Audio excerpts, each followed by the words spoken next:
వేడివేడి అన్నంలో కారం పొడి వేసుకొని కాసింత నెయ్యి తగిలించి దాన్ని అలా అలా కలుపుకొని తింటే ఉంటుంది అద్భుతం.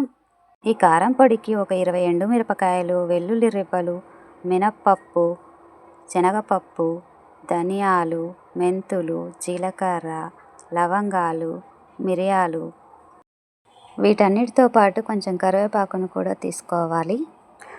స్టవ్ మీద పెనం పెట్టేసి మనం తీసుకున్న పప్పులలో ముందుగా శనగపప్పుని, మినపప్పుని తీసుకొని దోరగా వేయించుకోవాలి. తర్వాత ధనియాలు, మెంతులను తీసుకొని దోరగా వేయిన తర్వాత జీలకర్రని, కరివేపాకుని యాడ్ చేసుకొని అవి కూడా క్రిస్పీగా అయ్యేంత వరకు వేయించుకోవాలి. తర్వాత అదే ప్యాన్లో కొంచెం ఆయిల్ తీసుకొని ఎండుమిరపకాయలను కూడా దోరగా వేయించుకొని పక్కన పెట్టుకోవాలి.